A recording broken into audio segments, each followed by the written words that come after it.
আসসালামু আলাইকুম রহমতুল্লাহি বারকাতু। আপনারা সবাই কেমন আছেন?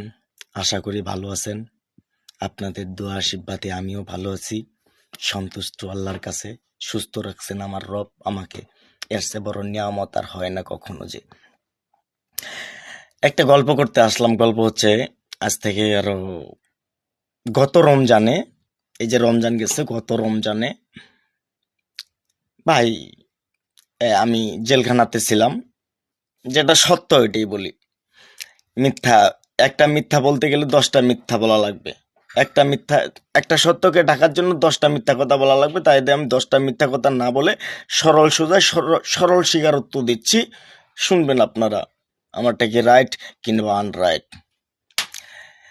যাই হোক, এক বড় ভাইয়ের সাথে ভালো সম্পর্ক হইলো জেলখানাতে।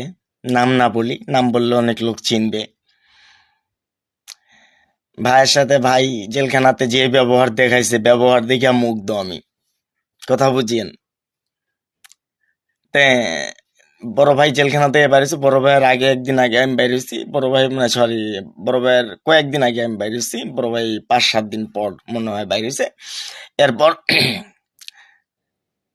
ওটা ভাইয়ের সাথে ভালো সম্পর্ক।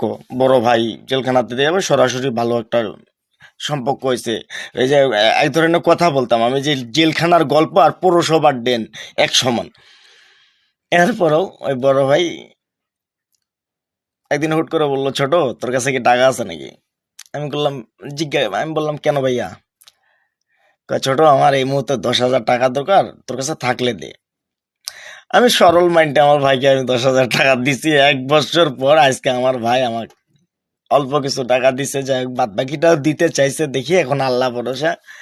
আমি ভাইয়ের নাম বলবো না, কিন্তু আমার এই ভিডিওটা বড় ভাই যদি দেখে কখনো, আশা করি বড় ভাই বুঝতে পারবে আমি কেন বলছি। কিন্তু বড় ভাই, আপনার নাম বলি নাই, কিন্তু দিলে অনেক আঘাত পাইছি।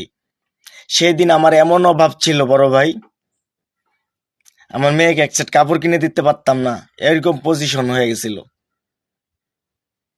আমি নিজের চেয়েও আমার মেয়েকে অনেক ভালোবাসি। আমি সেদিন অনেক কষ্ট পাইছিলাম যে আমার টাকা মানুষের কাছে, আর আমার বাচ্চাকে মার্কেটে নিয়ে যেতে পারবো না। কিন্তু তারপরে কিন্তু আমি ঠেকে রাখি নাই। আমার কথা হচ্ছে, আমার শরীরে রক্ত বিক্রি করে হলেও আমার মেয়ের জন্যই সব। আমার মেয়েকে, যাই হোক, আজকে ভাই কিছু টাকা দিছে। ভাই আপনার প্রতি আমি সালাম। আবারও আমার, যখন আপনি টাকা নিছিলেন তখন আমার কিছুদিন পরে আমার চরম অভাব আসছিল। আর আপনি এরকম চরম অভাবের দিনে আমায় আবারও আমার টাকাটাই ব্যাক দিচ্ছেন, কিন্তু আমি এতে অনেক খুশি ভাই আপনাকে।